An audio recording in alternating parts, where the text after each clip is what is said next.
October 5.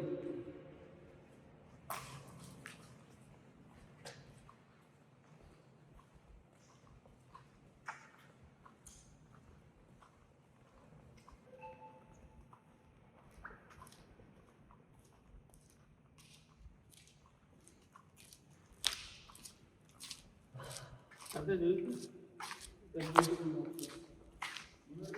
Pharma ఉంది, pharma ఎంత చూపి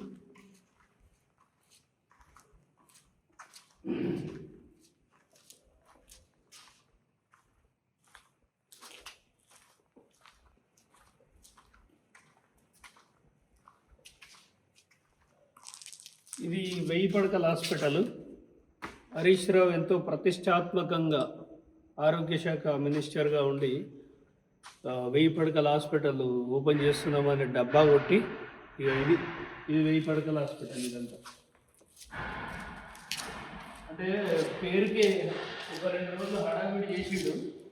తర్వాత ఇది హాస్పిటల్ దౌర్భాగ్యం.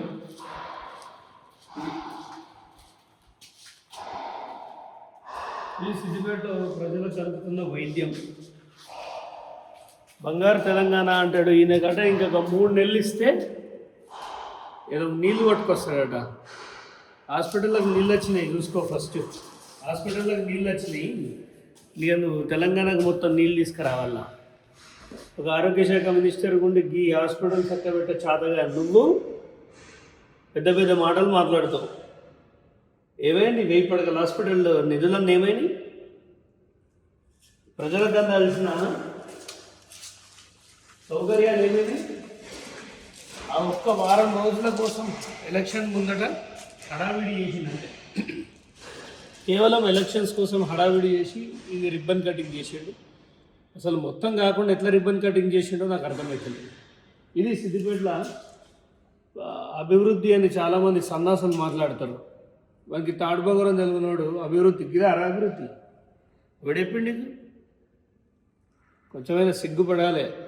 ఇప్పటికే ఆయన కోటేశ్వరులకు కొంచెమైనా దిమాక్ ఉండాలి.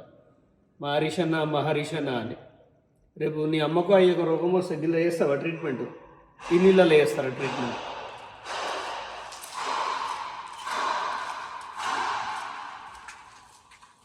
ఇది ఫార్మా, ఇదంతా అంత ఫార్మా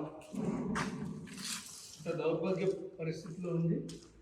మరి ఈ హరీష్ రావుకి చాదా కాదు, ఎట్లాగూ అన్ని నడిమంత్రంలోనే వదిలిపెడతాడు. ఆరోగ్య శాఖ మంత్రి దామోదర్ రాజనరసింహ గారు దీనిపై స్పందించి ఈ హాస్పిటల్ ఎందుకు కట్టిరు, మరి దేనికి చేస్తారు, అసలు ఈ హాస్పిటల్ అవసరమా అవసరం లేదా, మరి అవసరం ఉంటే దీన్ని కంప్లీట్ చేయండి కొంచెం నిధులు పెట్టి. దీన్ని ఇట్లా గాలికి వదిలేస్తే ప్రజాధనం ఇది, దీనికి ఇంట్రెస్ట్లు కడుతున్నాం. ఇది తెలంగాణలో గత ప్రభుత్వం చేసిన నిర్వాహకం. ముఖ్యంగా హరీష్ రావు ఏదైతే నిన్న రేవంత్ రెడ్డి గారిని నాకు 3 నెలలు టైం ఇస్తే చాలు అన్నాడు, అదే 3 నెలల టైం తీసుకొని నీకు దమ్ముంటే ఇది చక్కగా చేయి.